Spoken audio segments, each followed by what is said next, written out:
नमस्कार। आज हम नोवाक जोकोविच पर बात करेंगे, खासकर उनके विंबलडन सेमीफाइनल और उसके बाद की उनकी बातों पर।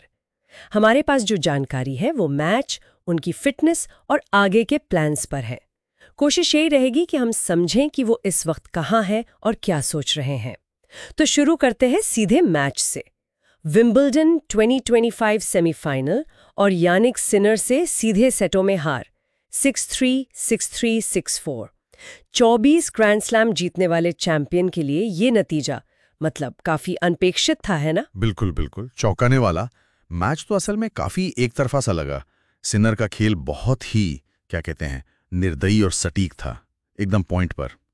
और दूसरी तरफ जोकोविच 38 साल के हो गए हैं, उनमें वो तेजी और वो पहनापन थोड़ा कम दिखा जिसके लिए हम उन्हें जानते हैं।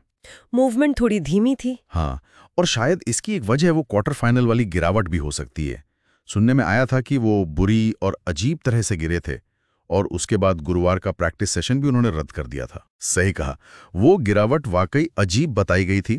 और देखिए, टॉप लेवल टेनिस में ऐसी छोटी चीजें भी बहुत बड़ा फर्क डाल सकती हैं, खासकर जब सामने सिनर जैसा युवा खिलाड़ी हो जो जबरदस्त फॉर्म में है। जोकोविच ने खुद भी ये बात मानी है, कहा कि वो शारीरिक तौर पर काफी हद तक प्रभावित थे।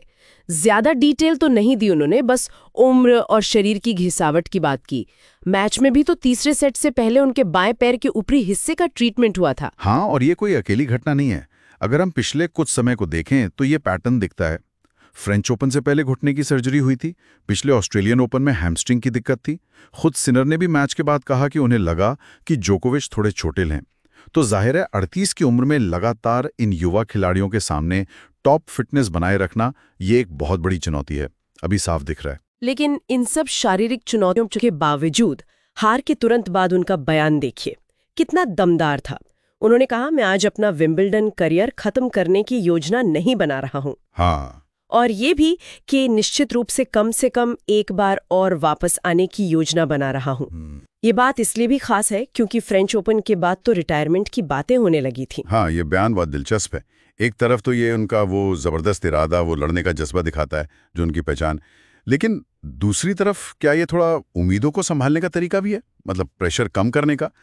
कहना मुश्किल है, पर हाँ, उनकी प्रेस कॉन्फ्रेंस में जिस तरह मीडिया का हुजूम था वो ये तो दिखाता है कि दुनिया की नजरें अब भी उन पर हैं। उन्होंने ये भी जोर दिया कि ग्रैंड स्लैम ही उनकी सबसे बड़ी प्राथमिकताएं हैं और उन्हें लगता है कि वो अब भी इन बड़े टूर्नामेंट्स में अपना बेस्ट टेनिस खेल सकते हैं। हाँ। ये बात उन्होंने तब कही है जब 2023 यूएस ओपन के बाद से कोई स्लैम नहीं जीता, जहां उन्होंने मार्गरेट कोर्ट के रिकॉर्ड की बराबरी की थी। और यहीं पर मामला थोड़ा पेचीदा हो जाता है।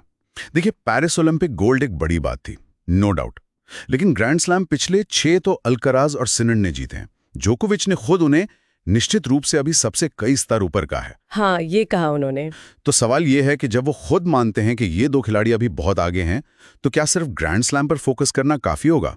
अनुभव तो है उनके पास, लेकिन क्या वो इन युवा खिलाड़ियों की स्पीड और पावर का मुकाबला कर पाएंगे? आगे की योजनाओं पर उन्होंने कहा कि वो थोड़ा रुकेंगे, सोचेंगे, अपनी टीम और परिवार से सलाह लेंगे कि शेड्यूल कैसा हो, ट्रेनिंग कैसे हो और कहाँ पीक करना है। हाँ, ये जरूरी भी है। यूएस ओपन खेलने का इरादा तो जताया है, जो अगस्त अंत में शुरू हो रहा है। बिल्कुल, ये एक अनुभवी चैंपियन के सामने आने वाली स्थिति है।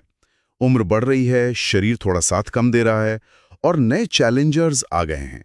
तो अब हर कदम फूंक फूंक कर रखना होगा। कब खेलना है, कब आराम, ट्रेनिंग कैसे करनी है, ये बैलेंस साधना ही अब सबसे अहम है। तो कुल मिलाकर विंबलडन में हार, चोट की चिंताएं, लेकिन वापसी का पक्का इरादा और साथ ही सिनर और अल्काराज जैसे नए सितारों का जबरदस्त उतर। बिल्कुल, और ये हमें एक बहुत अहम सवाल पर लाकर छोड़ता है। इन शारीरिक चुनौतियों, नए चैंपियनों के आने और जोकोविच के अपने इस जबरदस्त जज्बे को देखते हुए टेनिस के इस महानतम खिलाड़ी के करियर का अगला पड़ाव आखिर कैसा होगा? क्या वो सच में एक और बड़ा खिताब जीत सकते हैं?